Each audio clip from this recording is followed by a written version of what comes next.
اعوذ باللہ من الشیطان الرجیم، بسم اللہ الرحمن الرحیم۔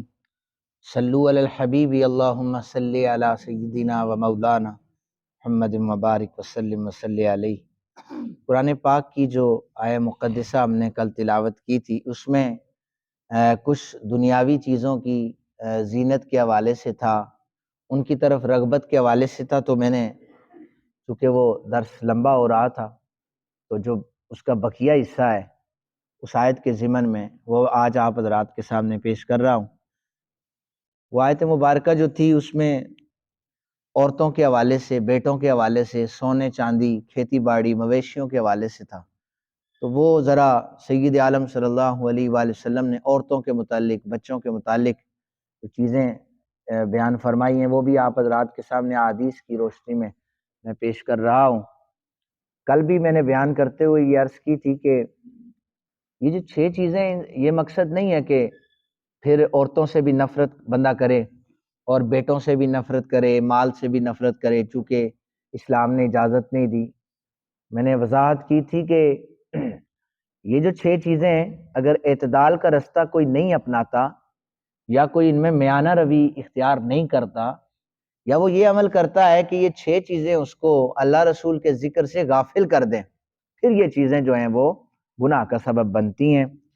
پہلی جو میں آیت مبارکہ سورہ روم سے اس کا ترجمہ کر رہا ہوں، قرآن پاک کی آیت ہے کہ اللہ کی نشانیوں میں سے یہ ہے کہ اس نے تمہارے لیے تمہاری ہی جنس سے جوڑے پیدا کیے تاکہ تم ان سے سکون پاؤ، اور تمہارے درمیان محبت اور رحمت کو رکھ دیا۔ یہ عورت کے حوالے سے قرآن کریم نے بیان کیا۔ پھر حضرت انس رضی اللہ تعالیٰ عنہ اس حدیث پاک کے راوی ہیں، اور آیت پاک جو ہے اس کی ایک دلیل ہے حدیث مبارکہ سے کہ دنیا کی 3 چیزوں کی محبت جو ہے حضور نے فرمایا میرے دل میں رکھ دی گئی ہے۔ پہلی چیز عورتوں کی محبت حضور نے فرمایا میرے دل میں رکھی ہے، خوشبو کی محبت حضور نے فرمایا میرے دل میں رکھی ہے، اور آنکھوں کی ٹھنڈک جو ہے میری نماز میں رکھی ہے۔ یہ 3 چیزوں کی محبت حضور نے خود فرمایا ہے۔ تو لہذا عورتوں سے جو محبت ہے وہ اس کا انکار کوئی نہیں کر سکتا، لیکن جب وہ غیر شرعی طور طریقے ہوں گے تو ایسی صورت میں وہ درست نہیں ہے۔ اب ذرا سنیے گا، یہ بخاری شریف کی حدیث مبارکہ ہے۔ حضرت اسامہ بن زید رضی اللہ تعالیٰ عنہ حدیث پاک کے راوی ہیں۔ آپ فرماتے ہیں کہ نبی رحمت صلی اللہ علیہ وآلہ وسلم نے فرمایا کہ میں نے اپنے بعد حضور نے فرمایا میں نے اپنے بعد عورتوں سے زیادہ نقصان دہ فتنہ نہیں چھوڑا۔ جو حضور کے وصال کے بعد جو فتنے ہوئے ہیں ان میں سب سے بڑا فتنہ عورتوں کو کہا گیا۔ کسے کہا گیا؟ یہ بخاری شریف کی حدیث مبارکہ ہے۔ اور یہ عورتوں کو فتنہ کیوں کہا گیا؟ اس لیے کہ ایسی عورتیں جو دین اسلام کے خلاف ہیں انہیں فتنہ کہا گیا۔ ہرگز نیک صالح عورتوں کو فتنہ نہیں کہا گیا۔ تو ایک تو یہ آپ دوسری حدیث مبارکہ سنیں۔ دوسری حدیث مبارکہ بھی صحیح بخاری شریف سے ہے، راوی ہیں حضرت ابو سعید خدری۔ یہ بیان کرتے ہیں نبی اکرم صلی اللہ علیہ وآلہ وسلم عید الفطر یا عید الاضحیٰ کے موقع پر عیدگاہ میں تشریف لائے، عورتوں کے پاس سے گزرے تو آپ نے فرمایا عورتوں کی جماعت صدقہ کیا کرو، کیونکہ مجھے یہ دکھایا گیا ہے کہ دوزخ میں تمہاری تعداد زیادہ ہے۔ عورتوں نے پوچھا یا رسول اللہ صلی اللہ علیہ وآلہ وسلم کس وجہ سے ہماری تعداد زیادہ ہوگی؟ آپ نے فرمایا تم لعنت بہت زیادہ کرتی ہو اور اپنے خاوند کی ناشکری کرتی ہو، اس کی ان دونوں وجہوں کی وجہ سے تم دوزخ میں دیکھی گئی ہو۔ حضور نے فرمایا میں نے تم سے زیادہ ایسی ناقصات عقل، یعنی عقل کا کم ہونا، اور ناقصات دین نہیں دیکھی۔ اور پھر فرمایا یہ عورتوں کے متعلق فرمایا کہ جو بہت زیادہ ہوشیار مرد کی عقل کو سلب کر لیں۔ انہوں نے پوچھا یا رسول اللہ ہمارے دین اور ہماری عقل میں کیا نقص ہے؟ یہ جو 2 لفظ بولے ناقصات عقل اور ناقصات دین، ہمارے دین میں اور ہماری عقل میں نقص کیا ہے؟ کملی والے آقا کریم صلی اللہ علیہ وآلہ وسلم نے فرمایا کیا قرآن میں عورت کی شہادت مرد کی شہادت کا نصف نہیں ہے؟ حیض آتا ہے تو تم نماز پڑھتی ہو نہ ہی روزہ رکھتی ہو، یہ دونوں عمل نہیں کرتی؟ انہوں نے کہا بالکل ایسا ہی ہے۔ فرمایا یہ تمہارے دین کا نقصان ہے۔ اتنے دن جو مخصوص ایام ہیں ان دنوں کے حوالے سے فرمایا کہ یہ تم ان میں یہ چیزیں، دین کا تو نقصان ہو رہا ہے۔ اور عورتیں جو اس میں روزہ جو ہے ان کا چھوٹ جاتا ہے وہ بعد میں قضا نہیں کرتی، وہ ایک گناہ ہے ان کا چھوڑ دینا، شریعت نے تو معاف کیا ہے۔ تو فرمایا کہ ان کی تعداد دوزخ میں زیادہ ہوگی ان دو وجہوں کی وجہ سے، ایک تو یہ شوہر کی ناشکری کرتی ہیں اور دوسری یہ لعنت کرتی ہیں اور مرد کی عقل کو سلب کر دیتی ہیں۔ گھروں کو تباہ ہوتے ہوئے دیکھا بھی ہے، ہو بھی رہے ہیں کہ ایسی ایسی آپ کے سامنے ابحاث چھیڑ دیں گی، ایسی ایسی چیزوں کا انکار ہو جائے گا کہ بندہ جو ہے وہ پریشان ہو جاتا ہے کہ سارا سارا دن ان کے لیے کماتا ہوں۔ اور میں آپ کو منڈی کی بات بتاتا ہوں۔ آج صبح ایک شخص ملا، وہ ریڑی پر کچھ سامان لا رہا تھا۔ میں نے اس سے پوچھا کہ کتنی دیر ہوئی ہے آپ کو؟ وہ بتا رہے ہیں کہ 2 گھنٹے ہو گئے، 10 کا ٹائم تھا، ابھی تک میں نے صرف 100 روپیہ کمایا ہے منڈی میں، اور اس کے بعد 1 بجے تک میں یہی وزن اٹھانے کا کام کروں گا، اس کے بعد چھوٹی سی ایک نوکری ہے۔ تو کہتا ہے مولوی صاحب یہ سارا کچھ کرنے کے بعد نا یہ مجھے شام کو 500-600 اس کا بچے گا، اور وہ تنخواہ ملتی ہے، چوکیداری کرتا ہوں I-10-3 میں، کوئی آٹے کی مل ہے اس میں، تو سارا کچھ کرنے کے بعد گھر جاتا ہوں نا تو آگے سے وہ چک چکی سننی پڑتی ہے کہ آپ نے ہمارے لیے کیا کیا ہے۔ اور وہ تقریباً جو وزن اٹھوایا اسے وہ 60-70 کلو تھا، وہ ڈول رہا تھا۔ تو کہنے کا مقصد یہ ہے کہ مرد ساری زندگی باہر کماتا رہے نا، تو گھر آ کر جب یہ چیزیں فیس کرنی ہوں گی، ایسی ناشکری عورتوں کے بارے میں رسول اللہ صلی اللہ علیہ وآلہ وسلم نے لعنت فرمائی ہے۔ تو یہ ایک چیز ہے کہ عورتوں کی جو محبت ہے وہ اعتدال پسندی اور میانہ روی جو ہے اس کے تحت جائز ہے۔ ادروائز اگر ایسا ہوگا تو حضور نے بھی فرمایا ہے کہ میں اپنے بعد جہاں پر بہت زیادہ فتنے چھوڑ کر جا رہا ہوں، بڑا فتنہ عورتیں ہیں۔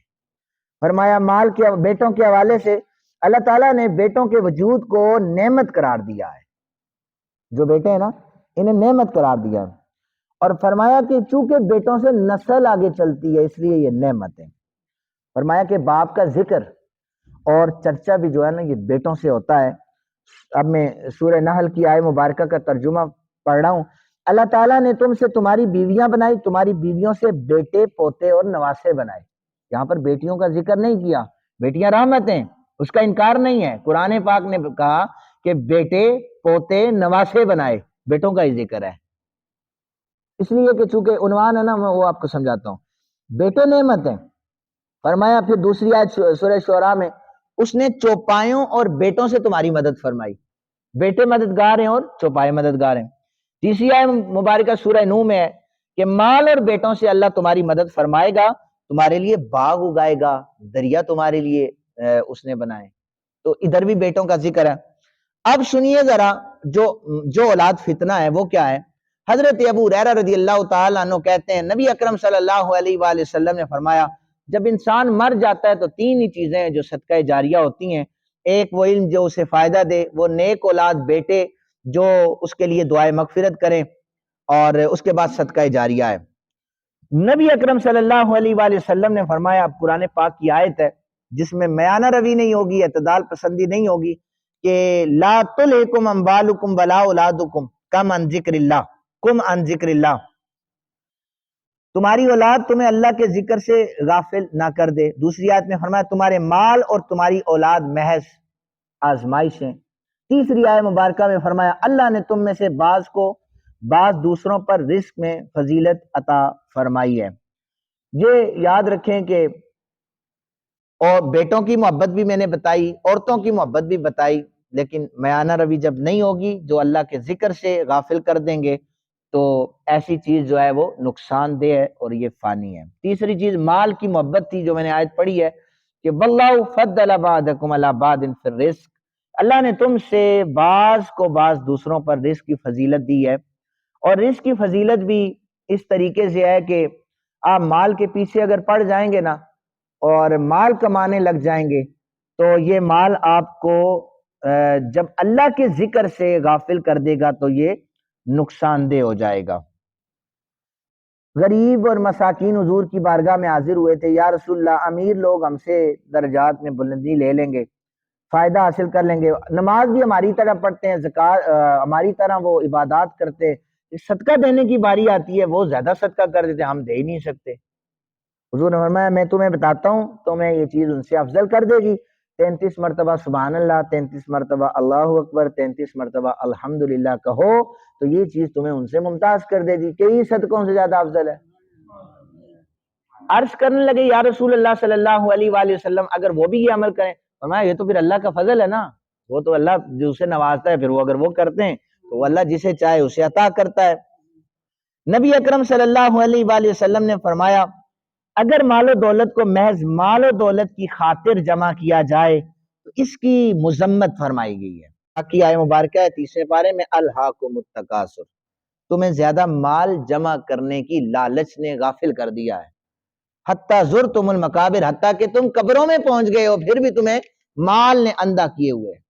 پھر فرمایا سورہ ہمزہ میں الذی جمع مالا وعددا یحسب ان مالہ اخلدا کلا لینبذن فی الحطمہ، جس نے مال جمع کیا اس کو گن گن کر رکھا، وہ گمان کرتا ہے کہ اس کا مال ہمیشہ زندہ رہے گا، وہ یاد رکھے کہ ہرگز نہیں، وہ چورا چورا کر دینے والی آگ میں پھینک دیا جائے گا۔ تو ایسا مال جو غافل کر دیتا ہے یہ بھی درست نہیں ہے۔ مویشیوں کے حوالے سے بھی فرمایا کہ 3 قسم کے گھوڑے ایسے ہیں جو کسی شخص کے لیے باعث اجر ہیں، 3 قسم کے گھوڑے، ایک گھوڑا باعث سطر ہے، ایک گھوڑا باعث اجر ہے، اور ایک گھوڑا باعث عذاب ہے۔ یہ 3 قسم کے گھوڑے ہیں، پہلا اجر، دوسرا سطر اور تیسرا عذاب۔ جس گھوڑے کو اللہ کے رستے میں باندھا اس کے لیے باعث اجر ہے، وہ کسی چراگاہ میں چلتا ہے، وہ لید کرتا ہے، جتنے جتنے دور چلے گا ایک ایک قدم کے بدلے اللہ تعالیٰ اسے اجر عطا فرمائے گا۔ فرمایا جو گھوڑا مغفرت، گناہوں کی مغفرت کا ذریعہ ہے، انسان کے لیے سطر ہے، یہ وہ گھوڑا ہے کہ کسی نے اپنے لوگوں سے سوالات سے بچنے کے لیے کہ میں کسی کے آگے جولی نہ پھیلاؤں، اس سے کام کاج کروں، اس سے محنت مزدوری کر کے کماؤں، تو ایسا جو گھوڑا ہے وہ اس کے لیے جو ہے مغفرت کا ذریعہ ہے۔ تیسرا گھوڑا جو باعث عذاب ہے وہ یہ ہے کہ جس نے تکبر اور ریاکاری کے لیے گھوڑا رکھا ہے۔ آج کے اس دور میں تکبر اور ریاکاری کے لیے گھوڑا رکھا جاتا ہے، کسی جگہ پر بھی کوئی بندہ کہ میں نے گھوڑا اس لیے کمائی کر، ہاں وہ ہیں 10% آپ کہہ لیں، 90% ایسا آپ نہیں کہہ سکتے، تو یہ مویشیوں کے حوالے سے ہے۔ اور اس کے بعد کھیتی باڑی کے حوالے سے فرمایا کہ حضرت انس رضی اللہ تعالیٰ عنہ کہتے ہیں جو مسلمان کوئی پودا اگاتا ہے یا کھیتی باڑی کرتا ہے اور اس سے کوئی پرندہ جب کوئی چیز کھا لیتا ہے دانا تو اللہ تعالیٰ اس کے لیے صدقے کا ثواب عطا فرما دیتا ہے۔ لیکن اگر کسی نے زمین کو اس لیے استعمال کیا کہ مجھے بہت بڑا وڈیرا کہا جانے لگے تو یہ چیزیں بھی اللہ کو پسند نہیں۔ اللہ تعالیٰ سے دعا ہے اللہ تعالیٰ ہم سب کو عمل کرنے کی توفیق